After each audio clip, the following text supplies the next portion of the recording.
आपको बताते हैं इंशाल्लाह।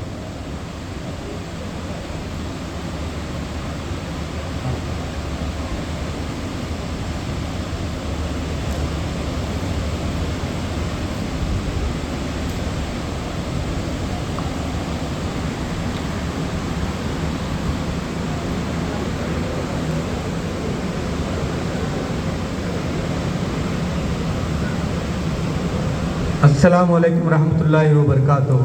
वालेकुम सलाम रहमतुल्लाह। आज जो ये नशिस्त जमी है, सारे सोशल वर्कर हजरात, उलमाए दीन और शहर के ज़िम्मेदारान सबको जमा करने का काम हमारे कलीम पाशा साहब, आबिद असलम साहब और मोहम्मद मुस्तफ़ा साहब और उनके ज़िम्मेदारान सब मिलकर यहाँ पे कौम को जमा कर, ये सियासी यानी कि किसी एक पार्टी की मीटिंग नहीं है, ये जितने भी सियासी हजरात जो एमएलए खड़ रहे हैं उनके बारे में सोच समझकर वोट करना, इस मौजू को जमा कर हैं। मैं शुक्रिया अदा करता हूँ कलीम साहब का।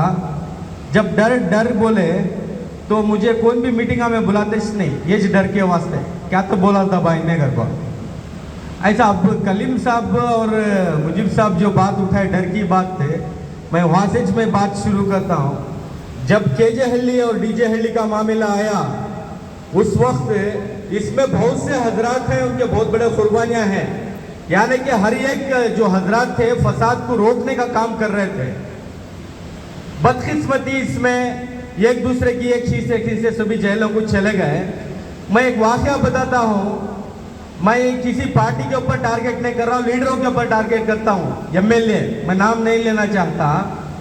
अब जब गोविंदपुर और यहाँ के काउंसलर कलीम पाशा रहने के बावजूद जेल को गए, उन्होंने जेल को जाने के बाद जिस पार्टी में थे वो पार्टी की मजाल नहीं थी कि उनको बाहर छुड़ाए, तो उस वक्त बहुत से कोशिशें हो रही थी, बात हमारे तक भी थे, हम भी थे उसमें साथ में। मौलाना मुत्ताहिर सिराजी साहब, आबिद असलम साहब और जिम्मेदारान हुसैन साहब, जितने भी जिम्मेदारान हैं, बैठ के मस्जिद में मशवरा करें क्या करेंगे। ये कांग्रेस के एमएलए यहाँ पे है कि ये जॉर्ज, उनका एक नुमाइंदा का कलीम पाशा, और रहने के बावजूद जेल में है, तो कोई इन लोगों को कोई फिक्र नहीं है बोलकर ये करे। तो उस वक्त एक मशवरा, किसी ने मशवरा दिया हमने कि यहाँ का एमपी से जाके मुलाकात करो। वो बीजेपी के एमपी थे सदानंद गौड़ा, मुत्ताहिर सिराजी साहब और आबिद असलम साहब, हमें सभी जाकर फिक्र लेके जाके बात करें। भाभी भी थे, कलीम पाशा साहब के अहलिया भी थे, जाके बात करें तो बड़े अफसोस के साथ देख रहे, ಎಂತ ನಿಮ್ಮ ಪಾರ್ಟಿ ರೀ, ಒಬ್ಬ ಕೌನ್ಸಿಲರ್ ಜೈಲ್ ಕಳಿಸಿದ್ದಾರೆ ಇನ್ನೋಸೆಂಟ್ಗೆ, ಅವನ ಆಚೆ ತಗಲಿ ಅಂತ ಪಾರ್ಟಿಗೆ ಯಾಕೆ ನೀವು ವೋಟ್ ಕೊಡ್ತೀರಾ? ನಿಮ್ಗೆ ಬುದ್ಧಿ ಇಲ್ಲ, ಫಸ್ಟ್ ನಿಮ್ ಜನಕ್ಕೆ ಸೇಫ್ಟಿ ಮಾಡಿಲ್ಲ ಅಂತ एमएलए ನಿಮಗೆ ಏನಕ್ಕೆ वोट ಹಾಕ್ತೀರಾ ಅಂತ इस अंदाज से हम ना बात करें। इस अंदाज से पूछने के बाद हमें कुछ शर्म आई कि हमें वोट किसी पार्टी को दिए, हमारे दीनदार भाई को बचाने के वास्ते दूसरों के पास जाके हाथ जोड़ रहे हैं बोलकर। अल्लाह आलम उस वक्त का जो मंजर था, क़यामत के मंजर के बराबर था। डीजे हल्ली के हालात, केजे हल्ली के हालात, एक घर में एक नौजवान का तो 10 घर के अफराद परेशान हैं, आज भी कर्जदार हैं, आज भी कोर्टों को फिर रहे हैं, आज भी जेलों को जा रहे हैं, कोर्ट अटेंड नहीं हो तो जेल को जाते हैं, और बेल लेने के लिए पैसे नहीं है, घरों में राशन नहीं है, परेशानी है। उस हालात, वो जो मंजर था, जो अभी भी जो हालात जो गुजर रहे हैं, इसके वास्ते सोच समझ को मेरा भाइयां जिम्मेदारान है, लीडरान है, इस वक्त जो चुने तो लीडर हमारा फिक्रमंद हो, ईमान वाला हो, हमें वोट देने के बाद जाके गैरों में तब्दील होने वाले लीडर को कभी न कोई जो वोट। एक और एक बात मैं बोलना चाहता हूँ, 4 शहीद हुए हैं, शहीद को कभी मौत नहीं आती, शहीद जिंदा है, वो जिंदा को क्या जवाब दोगे तुम लोग? जाके उसके साथ में मिलकर जो जो नबी पाक सल्लल्लाहु अलैहि वसल्लम की शान में गुस्ताखी करने वाले को जाकर वोट देती तो शहीदों को क्या जवाब देती? तुम्हें क्या मुंह दिखाती शहीदों को? नबी पाक सल्लल्लाहु अलैहि वसल्लम को क्या मुंह दिखाती जाकर हशर के मैदान में? तुम्हारी शान में गुस्ताखी करने वाले को हमने वोट दिया है, वोट देना है, हम गवाही देना है, ये सच्चा है, ये अच्छा है, ये हमारा रहबर है बोलकर गवाही देना, झूठी गवाही देना बंद करो। अल्लाह की पकड़ में आ जाओगे, अल्लाह को क्या जवाब दोगे? डीजे हल्ली केजे हल्ली के बारे में अपने ही सोचेंगे तो हमारी आने वाली आल उसका हिसाब देंगे, उसका हिसाब हमारे से पूछते। अगरचे हमें वोट डालेंगे, जो नबी पाक सल्लल्लाहु अलैहि वसल्लम की शान में गुस्ताखी करने वाले को वोट डालेंगे तो हमारी आल पूछेगी, नबी की शान में गुस्ताखी करने वाले को वोट दिए, अब्बा तुमने शर्म नहीं आई, मामा तुमने शर्म नहीं आई, माँ तुमने शर्म नहीं आई, नबी पाक सल्लल्लाहु की शान में गुस्ताखी करने वाले को जिताए तुमने बोलकर, उसका घर चलाने वाले उनके साथ में है अभी। लेकिन मैं डर है, ये डर जो डर गया वो मर गया। कलीम साहब खुलकर बोलो, ये डर हमने खत्म हो गया। आगे बढ़ो मुसलमानों, हमारी तादाद 40 करोड़ की है हिंदुस्तान में, आगे हम मेजॉरिटी है, माइनॉरिटी कब तक रहती है? हमें छोड़ दो डरना, उन्हें चार्ज है, उन्हें सिलवस है, उन्हें जमीर है, जूते चाटने वाले नारा है को वोट डालना छोड़ डालो, ये डरना छोड़ो मुसलमानों, हमें बदलेंगे। जब तक हम नहीं बदलेंगे हमारी तकदीर नहीं बदलेगी।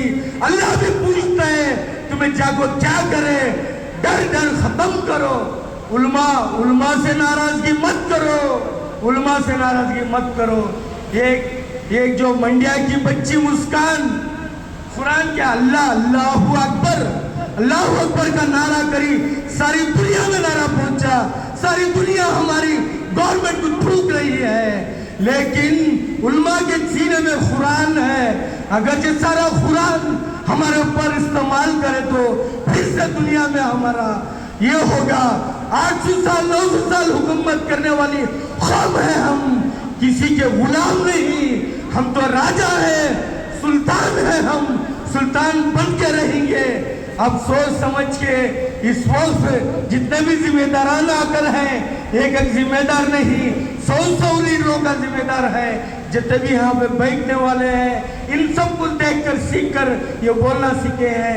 सब बोलना सीखो, पूछो क्या कर रहे हो, हमारा वोट लेते हो, हमारी गर्दन पुलिस के हाथ देते हो, हमारा वोट लेते हो, हमें जेलों में भेजते हो, हमारा वोट लेते हो, हमें गरीबी में डालते हो, हमारे गलियां पाक नहीं, हमारे रोडें पाक नहीं, हमारे घरों में नल्ले नहीं, हमारे मस्जिदों में अजान देने नहीं दे रही, हमारे बच्चों के ऊपर से हिजाब खींच रही। 2 दिन पहले का वाकया, उर्दू स्कूल के बच्चों के ऊपर हमला हुआ है। ऐसा भी बोलते हैं अजान की आवाज सुनना हमें ये नहीं देता बोलकर, किसकी गलती है? 24 MLA थे हमारे, आज 7 पर ही ये गलतियां हमें फिर करी तो 3 पे आ जाएंगे। कलीम साहब और तुम्हारे जिम्मेदार, डरो मत, डर को खत्म करो, ला इलाहा इल्लल्लाह मोहम्मद रसूलुल्लाह पढ़ने वाली कौम है।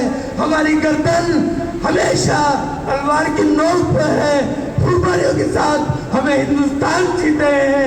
हिंदुस्तान किसी का बाप का नहीं, हमारे बाप दादाओं का है, हमारे टीपू सुल्तान शहीद रहमतुल्लाह का है। मैं माफी चाहता हूँ अगर मेरी बात में कोई गलती हुई तो मैं सारे कौम से माफी चाहता हूँ। लीडर चुनती है हमें मुसलमान मुल्क को वोट देती, जाको मट्टा में बैठ को पूजे रहेंगे पावा को नमाज पढ़ने की पेशा नहीं रखती, जाको उनका मुंह में से सीधे हाथ से मुंह का छूटा खाती। अच्छा है दावा हाथ से नीचे का छूटा खाए तो अच्छा है, उससे भी बेइज्जती क्या है हमारी कौम की। और उल्मा को धमकियां देती फोन कर को, हाँ बोले तो उल्मा को धमकियां देती। तुम्हें देख रही आवाम, देख रही, पूछना सीखेंगे तो तुम्हें छपने जगह नहीं मिलेगी। मेरी बात खत्म करता हूँ। वाखिरत दावाना अल्हम्दुलिल्लाहि रब्बिल आलमीन।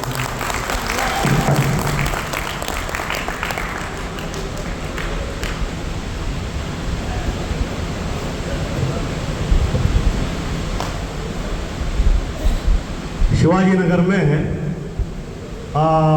90% की बात है, 90% 95, 92, 93 की बात है। सद्भावना सादिक बोले तो गरीब बच्चे के शादियां कराने में फेमस। हाँ 96 में 95, 96 की बात। सादिक भाई 2000 सादिक भाई, ये सब क्या होता है? दिल का दर्द है। जो दिल में रहता दर्द है वो बाहर निकलना चाहिए। अंदर इन्फेक्शन रहा तो बाहर बुखार आना चाहिए। नहीं, अंदर जो इन्फेक्शन है उनको कौम और मिल्लत जो मारा खा को है उसका इन्फेक्शन है ना, वो इन्फेक्शन वो निकले। हमें यहाँ कसम अल्लाह की हमें यहाँ जमा हुई सो अमन की बात करने के वास्ते, अमन फैलाने के वास्ते। हमारी कम्युनिटी दूसरे कम्युनिटी के साथ कई